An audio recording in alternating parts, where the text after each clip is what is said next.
ગુજરાત ભાજપે શરૂ કરી છે વિધાનસભા ચૂંટણીની તૈયારીઓ। આજથી રાજ્યમાં ભાજપનું વન ડે વન એસેમ્બલી અભિયાન શરૂ થયું છે। ત્યારે સ્થાનિક સ્વરાજની ચૂંટણી બાદ ભાજપે મંથન કર્યું। વિધાનસભા દીઠ 3 કેટેગરીમાં બેઠકો નક્કી કરાઈ। ભાજપ માટે નબળી વિધાનસભામાં અત્યારથી કામગીરી શરૂ કરાશે।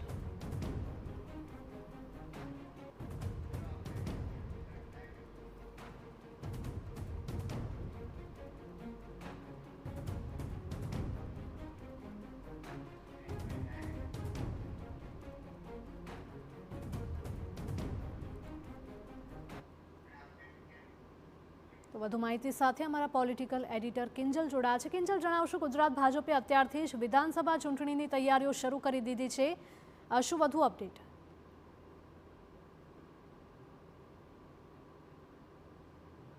વાત કરવામાં આવે તો 2027 ચૂંટણીનું વર્ષ છે, ત્યારે ભાજપ હંમેશા કહી શકાય કે પૂર્વ યોજનાઓની અંદર બાંધતી હોય છે। અત્યારે ભલે ભાજપ સ્થાનિક સ્વરાજથી માંડીને લોકસભાની વાત હોય કે રાજ્યસભાની વાત હોય કે પછી વિધાનસભાની વાત હોય, એક પોતાના સ્ટ્રાઇક રેટ ઉપર કન્ટિન્યુ આગળ વધી રહી છે, પરંતુ જીતને ટકાવી રાખવા માટે પણ સતત પ્રયાસ છે તે કરવો પડે તેવું ભાજપ માને છે। અને એ જ કારણ છે કે અત્યારથી 2027ની ચૂંટણી માટે વન ડે વન એસેમ્બલી શરૂ કરવામાં આવ્યું છે।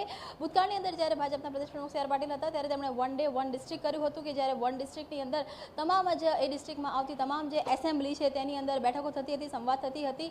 વર્તમાન જે પ્રદેશ પ્રમુખની વાત કરવામાં આવે, જગદીશ વિશ્વકર્મા યુવા નેતા છે અને તેમણે વન ડે વન એસેમ્બલીનો પ્રયાસ છે તે શરૂ કર્યો છે। આ કાર્યક્રમ દરમિયાન ત્યાંના જે યુવા કાર્યકર્તાઓ છે તેની સાથે પણ વાત કરવામાં આવશે, યુવા સંવાદ છે તે પણ કરવામાં આવશે, મંડળથી માંડી અને બૂથ સ્તર સુધીની જે સમસ્યાઓ છે તેની પણ ચર્ચા કરવામાં આવશે, તેની સાથે તેના સમાધાન છે તેની પણ ચર્ચા કરવામાં આવશે। ઘણી વખતે જોવા મળતું હોય છે કે ચૂંટણી સમયે 2 કે 3 જે પક્ષો હોય છે, એક જ ભાજપમાંથી જે આંતરિક જૂથવાદ હોય છે તે શરૂ થઈ જતો હોય છે, તો તે ન થાય અને અત્યારથી સ્થાનિક જે પ્રશ્નો છે તેને વાંચવા મળે, સ્થાનિક મુદ્દાઓ છે તેને વાંચવા મળે, સંગઠન અને સરકાર વચ્ચેનું જે સંકલન છે તે યોગ્ય રહે અને તેની સાથે જ એક યુવા કેડર, કેમ કે જો ભાજપની વાત કરવામાં આવે તો ભાજપ હવે યુવા નેતૃત્વને જ્યારે પ્રાધાન્ય આપી રહ્યું છે, ત્યારે બૂથ સ્તરથી, મંડળ સ્તરથી, જિલ્લા સ્તરથી એક યુવા નેતૃત્વને પ્રાધાન્ય મળે તે પ્રકારનો જે પ્રયાસ છે તે કરવામાં આવી રહ્યો છે। અને તેની સાથે જ વાત કરવામાં આવે તો જે સિનિયર નેતાઓ છે તે પણ ક્યાંક ને ક્યાંક હાંસિયામાં ના ધકેલાઈ જાય, તે કટ ઓફ ન થાય તે માટેનો પણ પ્રયાસ છે કે યુવા નેતાઓ અને સિનિયર નેતાઓનું જે કોમ્બિનેશન છે તે કરવાનું છે।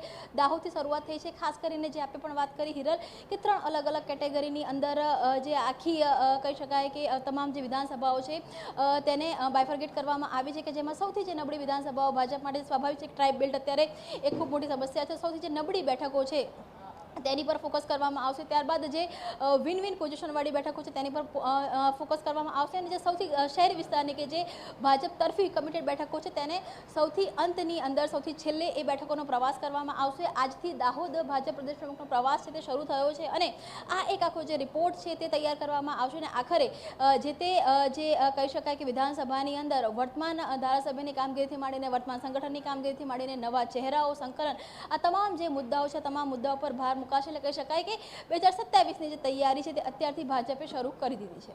બિલકુલ, એવું પણ ખાસ માનવામાં આવી રહ્યું છે કિંજલ કે ભાજપ માટે જે નબળી વિધાનસભા માનવામાં આવી રહી છે તેમાં અત્યારથી જ કામગીરી શરૂ કરવામાં આવશે। આ નબળી જે વિધાનસભાઓ છે તે કઈ કઈ છે?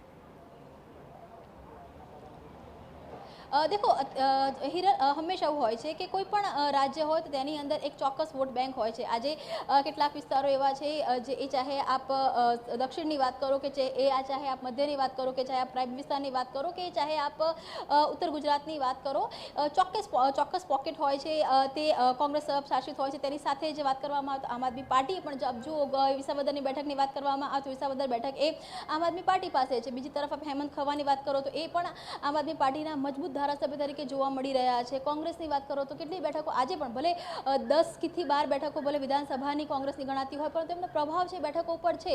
ટ્રાઇબની વાત કરવામાં આવે તો ભાજપ પાસે અનેક ટ્રાઇબ ચહેરા છે, પરંતુ એક સર્વસ્વીકૃત ટ્રાઇબ ચહેરો હજુ પણ ભાજપ પાસે નથી। તો આ જે તમામ ફેક્ટરો છે તેનું અત્યારે મંથન છે તે કરવામાં આવી રહ્યું છે।